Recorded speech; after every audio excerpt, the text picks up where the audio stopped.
part is no an explosion. Allahu Akbar wa jalla qalbah wa jalla qalbah.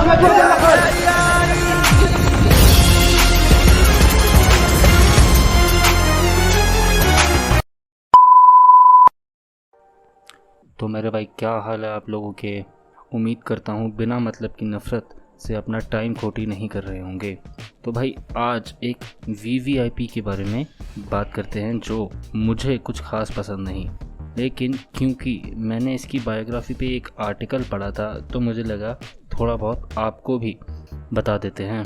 तो भाई शुरू करते हैं हमारे देश के पहले प्रधानमंत्री Pandit Jawaharlal Nehru. Number 1, early life, family and education. इसका जन्म कश्मीर के एक ब्राह्मण फैमिली में हुआ था। इसके पापा का नाम मोतीलाल नेहरू था जो कि एक जाने माने लॉयर थे और इंडियन इंडिपेंडेंस मूवमेंट के लीडर भी थे। नेहरू अपने 4 भाई बहनों में सबसे बड़े थे। 14 साल की उम्र तक इन्होंने घर पे रह के होम ट्यूशन के थ्रू ही पढ़ाई करी। 15 की उम्र में वो इंग्लैंड के हैरो स्कूल में पढ़ने चले गए और 2 साल बाद उन्होंने कैम्ब्रिज के ट्राइनिटी कॉलेज से नेचुरल साइंसेस में ऑनर्स डिग्री अर्न करी। लंदन में ही इनर टेम्पल में उन्होंने अपनी बैरिस्टर की स्टडीज़ यानी लॉयर या वकील की पढ़ाई कंप्लीट करी। इंग्लैंड में ही 7 साल वकालत करने के बाद उन्होंने डिसाइड किया कि मन ही नहीं लग रहा मैडम, और 1912 में वो इंडिया वापस आ जाते हैं। इंडिया आके उन्हें याद आता है कि शिट यार, अपन का देश तो गुलाम है, इसको आज़ाद कराने का मांगता है अपन को। कुछ साल झक मारने के बाद वो सोचते हैं कि बाकी सब काम बाद में, पहले शादी वादी कर लेते हैं और 1916 में उन्होंने कमला कौल से शादी की और दिल्ली में ही सेटल हो गए।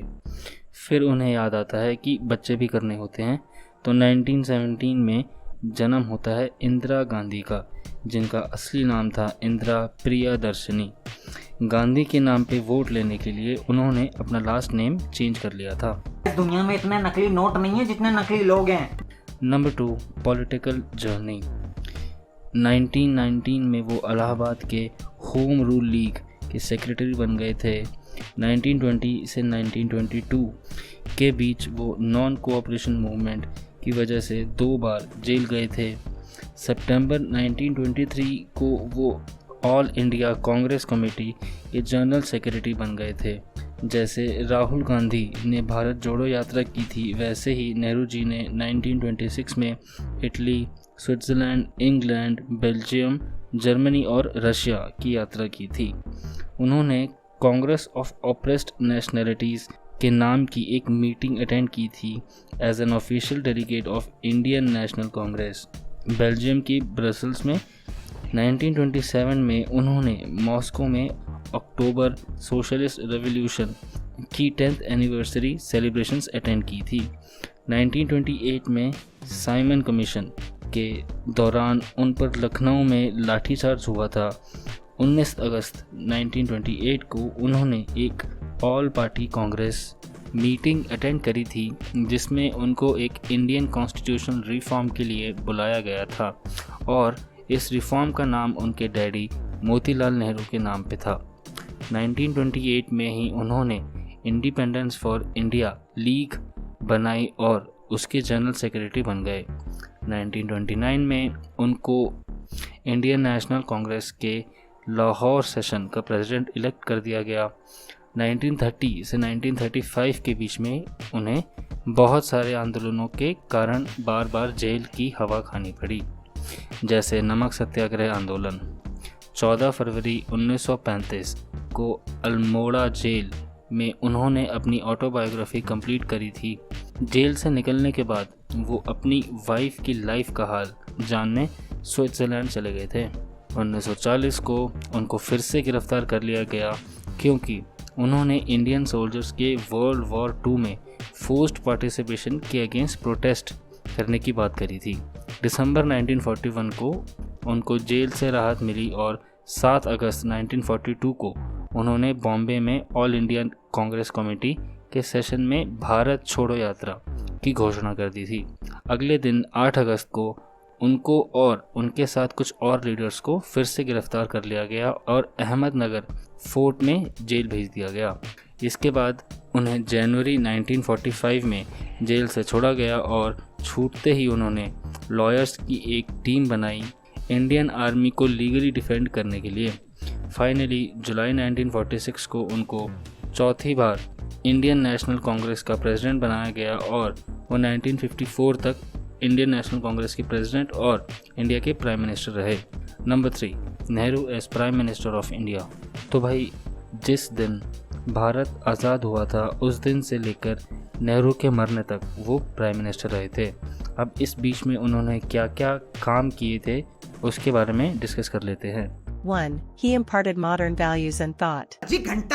वेस्टर्न आइडियोलॉजीज ज़्यादा प्रमोट की थी उसने, ठीक है।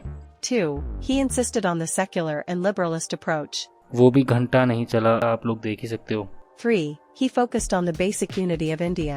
इनसे ज़्यादा काम इस पर सरदार वल्लभ भाई पटेल जी ने किया था।